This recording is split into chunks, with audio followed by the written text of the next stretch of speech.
kekerasan seksual terhadap perempuan dan anak semakin marak. Pada tahun 2021, Komnas Perempuan menyatakan ada 2.945 kasus kekerasan. 8 dari 10 perempuan di Indonesia pernah mengalami pelecehan seksual di ruang publik.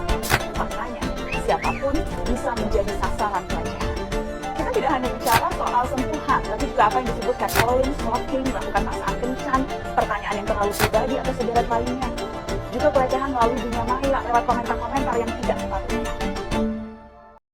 Assalamualaikum warahmatullahi wabarakatuh. Perkenalkan, nama saya Naisha Abdulsari dari kelas 11 akuntansi 2 nomor asmen 23. Di sini saya akan membuat video reaction tentang diskriminasi. Langsung saja ke videonya. Eits, apa kalian sudah tahu apa pengertian dari diskriminasi itu?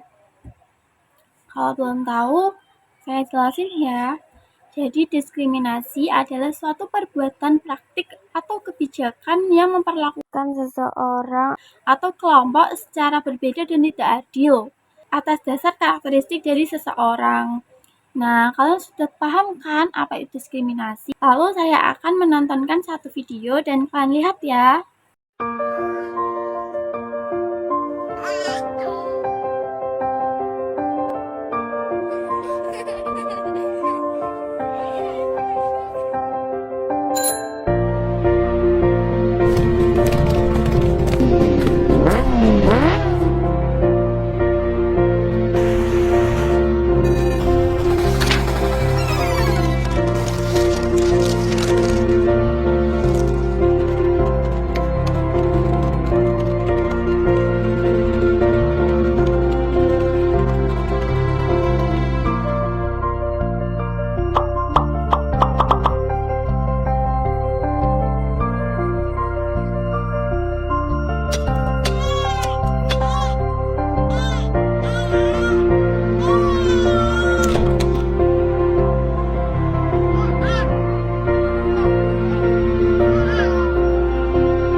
Nah, dari video tersebut dapat terlihat jelas kan tentang diskriminasi perempuan yang menempati posisi kedua atau terendah dibanding jenis kelamin laki-laki. Karena itu perempuan dianggap sebagai manusia kelas 2 yang menjadi objek seksual, kekerasan, dan eksploitasi seksual.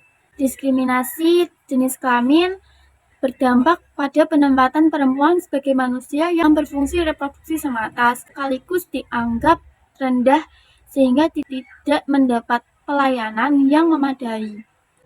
Konstruksi sosial budaya yang melahirkan peran laki-laki dan perempuan berbeda, yang kemudian dianut sebagai sesuatu yang alamiah. Perempuan dianggap cocok berperan di ranah domestik atau sengaja dibuat menjadi domestik, sedangkan laki-laki dianggap tepat berperan di ranah publik. Ketika mereka berprestasi dan menyamai atau melewati laki-laki, dianggap sebagai manusia yang melanggar kodrat. Akibat lanjut adalah tidak dihargai atau berbeda dengan laki-laki dalam mengakses berbagai fasilitas, kalau perlu harus dicegah ya. Saat ini situasi mulai berubah karena semakin banyak perempuan mengakses pendidikan yang lebih baik. Walaupun belum sebanyak laki-laki, namun perempuan masih menghadapi kondisi yang tidak kondusif di tempat kerja.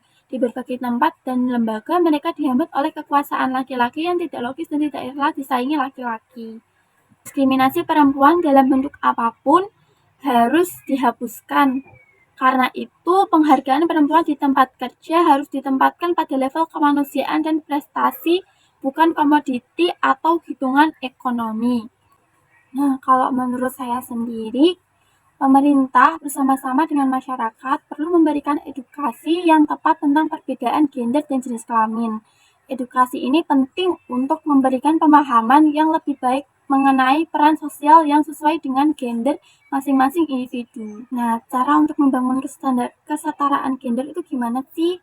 Nah, kalau menurut saya ya, kita harus memenuhi hak-hak ketenaga kerjaan. Yang kedua, memberikan gaji yang sama antara perempuan dan laki-laki. Yang ketiga, melibatkan perempuan dalam mengambil keputusan. Dan yang keempat, memberikan kesempatan jenjang karir yang sama. Dan yang terakhir, melindungi perempuan dari pelecehan di tempat kerja. Itu saja yang dapat saya sampaikan. Semoga bermanfaat. Terima kasih. Wassalamualaikum warahmatullahi wabarakatuh.